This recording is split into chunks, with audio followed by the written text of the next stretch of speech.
Mari kita berdoa. Bapa dalam surga, kembali kami bersyukur dan berterima kasih Tuhan atas segala kebaikan, kemurahan Tuhan yang memberkati hidup kami setiap hari. Bapa dalam surga, kami mau mendengar firman-Mu. Berfirmanlah Engkau, kami telah siap mendengar. Dalam nama Tuhan Yesus kami telah berdoa dan mengucap syukur. Amin. Saudara yang dikasihi Tuhan Yesus, firman Tuhan diambil dari Yesaya pasal 11 ayat 1 sampai dengan 10. Demikian firman Tuhan. Raja damai yang akan datang. Suatu tunas akan keluar dari tunggul Isai, dan taruk yang akan tumbuh dari pangkalnya akan berbuah. Roh Tuhan akan ada padanya, roh hikmat dan pengertian, roh nasihat dan keperkasaan, roh pengenalan dan takut akan Tuhan. Ya, kesenangannya ialah takut akan Tuhan. Ia tidak akan menghakimi dengan sekilas pandang saja, atau menjatuhkan keputusan menurut kata orang, tetapi ia akan menghakimi orang-orang lemah dengan keadilan, dan akan menjatuhkan keputusan terhadap orang-orang yang tertindas di negeri dengan kejujuran. Ia akan menghajar bumi dengan perkataannya seperti dengan tongkat, dan dengan napas mulutnya ia akan membunuh orang fasik. Ia tidak akan menyimpang dari kebenaran dan kesetiaan. Seperti ikat pinggang tetap terikat pada pinggang. Serigala akan tinggal bersama domba, dan macan tutul akan berbaring di samping kambing. Anak lembu dan anak singai akan makan rumput bersama-sama, dan seorang anak kecil akan menggiringnya. Lembu dan beruang akan sama-sama makan rumput, dan anaknya akan sama-sama berbaring. Sedang singa akan makan jerami seperti lembu. Anak yang menyusu akan bermain-main dekat liang ular tedung, dan anak yang cerai susu akan mengulurkan tangannya ke sarang ular beludak. Tidak ada yang akan berbuat jahat atau yang berlaku busuk di seluruh gunungku yang kudus, sebab seluruh bumi penuh dengan pengenalan akan Tuhan, seperti air laut yang menutupi dasarnya. Maka pada waktu itu taruk dari pangkal Isai akan berdiri sebagai panji-panji bagi bangsa-bangsa. Dia akan dicari oleh suku-suku bangsa, dan tempat kediamannya akan menjadi mulia. Demikian firman Tuhan. Saudara yang dikasihi Tuhan Yesus, tema renungan, kehidupan pengikut Tuhan Yesus penuh kedamaian. Saya ulangi, tema renungan, kehidupan pengikut Tuhan Yesus penuh kedamaian.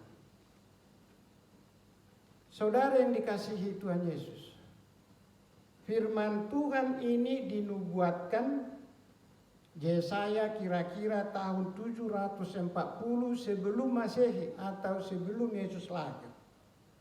Artinya saudaraku, firman Tuhan ini sudah berumur 2700 tahun yang lewat. Berarti nubuatan ini telah digenapi oleh Yesus Kristus. Saudaraku, sebelum Yesus lahir, Nabi Yesaya telah menubuatkan dengan mengatakan, ada tunas akan keluar dari tunggul Isai. Tunggul diartikan ialah sisa-sisa akar pohon yang sudah ditebang lama, yang tidak mungkin lagi bertunas, saudaraku, namun bertunas kembali. Saudaraku, tunggul Isai ialah sisa-sisa bangsa Israel yang tidak tersingkir Demikian kata Yesaya pasal 6 ayat 12 mengatakan Tuhan akan menyingkirkan manusia jauh-jauh sehingga hampir seluruh negeri kosong. Mengapa saudaraku Tuhan menyingkirkan bangsa Israel? Dikarenakan bangsa Israel maupun Yehuda tidak lagi takut kepada Tuhan. Kedua bangsa Israel sudah hidup menurut ada istiadat bangsa-bangsa lain. Bangsa yang pernah dihalau Tuhan dari hadapan bangsa Israel. Ketiga bangsa Israel mendirikan tugu-tugu berhala dan tiang-tiang berhala di setiap bukit-bukit yang tinggi dan di bawah setiap pohon yang rimbun. 2 Raja-Raja 17 ayat 7 sampai 10 ditambah 2 Raja-Raja 17 ayat 19. Saudara yang dikasihi Tuhan, secara umum semua suku di Indonesia mempunyai agama yang disebut agama suku atau lokal. Agama suku atau agama lokal inilah yang masih membayang-bayangi kehidupan umat percaya seperti saudara dan saya. Oleh karena itu, saudaraku, dengan rendah hati saya mengajak kita semua untuk lebih memahami apa kata firman Tuhan yang tertulis di Alkitab dan apa yang ada di aturan ada istiadat di mana kita masing-masing bersosialisasi sehingga kita dapat memilih yang tepat di mana kita berpijak sehingga menjalankan iman percaya kita tidak pernah gamang. Kita sering gamang, saudaraku, menjalankan keimanan kita karena kekurangan paham kita akan firman Tuhan. Saudara yang dikasihi Tuhan Yesus, dari sisa bangsa Israel inilah lahir seorang raja damai yang berasal dari keturunan Isai atau keturunan Daud. Seperti yang dikatakan Injil Matius pasal 1 ayat 23 yang mengatakan sesungguhnya anak darah itu akan mengandung dan melahirkan seorang anak laki-laki dan mereka akan menamakan dia Immanuel yang berarti Allah beserta kita.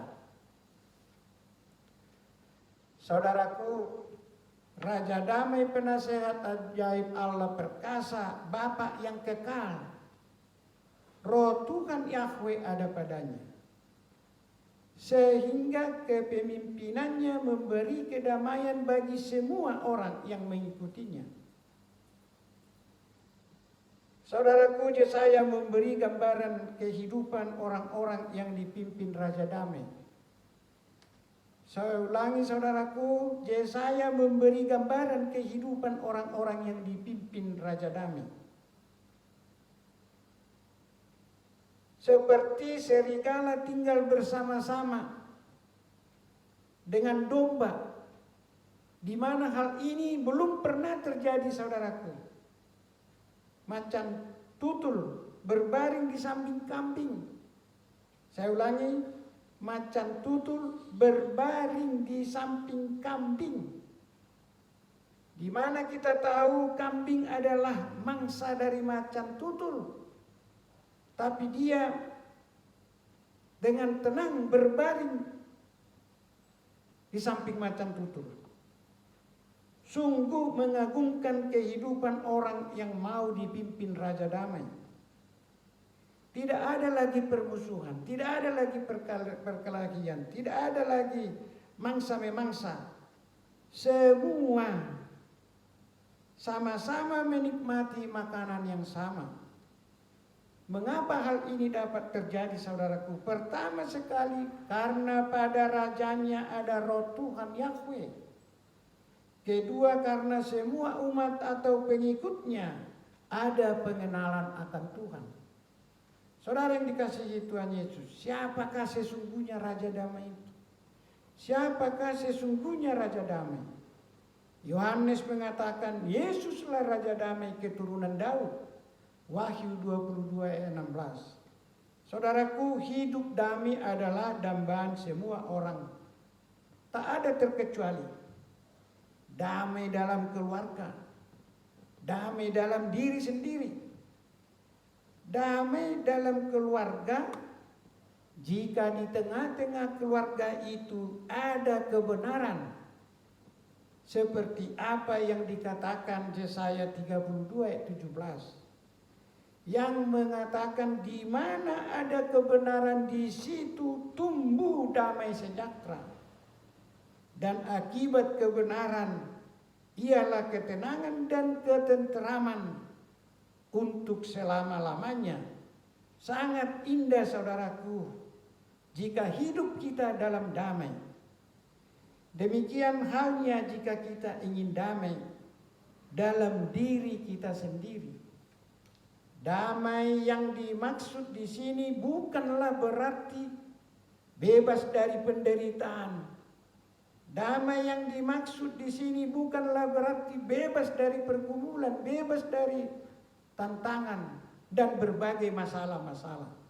Inilah yang membuat pengikut Tuhan Yesus beda dengan pengikut-pengikut yang lain di dunia ini. Walaupun dalam bergumul, walaupun dalam menderita atau menghadapi persoalan penderitaan, namun dia tetap damai. Karena ada roh pengenalan dan takut akan Tuhan. Saudara yang dikasihi Tuhan Yesus, tema ialah kehidupan pengikut Tuhan Yesus penuh kedamaian.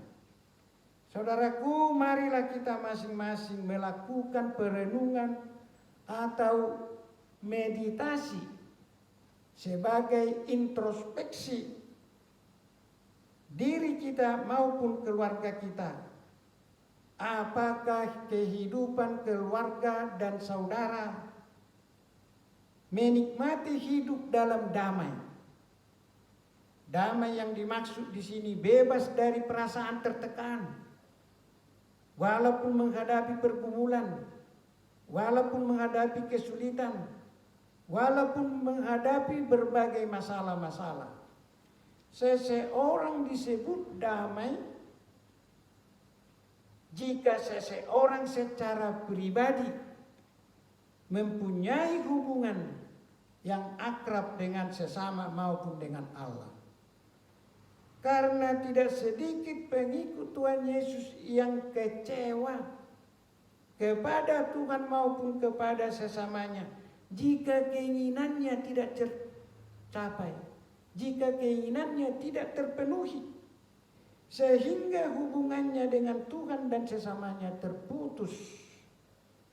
Saudaraku, damai Kristen tergantung mutlak pada hubungan pribadi terhadap manusia maupun terhadap Allah. Saudaraku, saya bertanya kepada saudara, apakah saudara-saudaraku saat ini hidupmu penuh damai? Sehingga hidup tanpa tekanan, sehingga hidup tanpa beban, sehingga hidupmu penuh sukacita. Jika hidup saudara saat ini tidak damai, terimalah Yesus, Raja Damai, Immanuel, Allah yang menyertai kita. Jangan menunggu lama saudaraku. Jika saudara tidak menerima Yesus, hati saudara akan dikuasai nafsu saudara sendiri. Jika saudara tidak menerima Yesus, hati saudara akan dikuasai tabiat buruk saudara.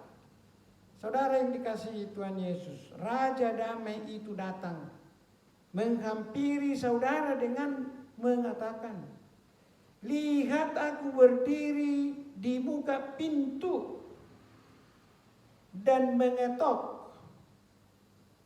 Jikalau ada orang yang mendengar dan membukakan pintu, aku akan masuk mendapatkannya, dan aku makan bersama-sama dengan dia dan ia bersama-sama dengan aku. Mari saudaraku, bukalah pintu hatimu untuk menerima Yesus Raja Damai menjadi penguasa di dalam hati saudara, sehingga hidup saudara ke depan penuh damai, sejahtera, dan sukacita. Tuhan Yesus memberkati. Amin.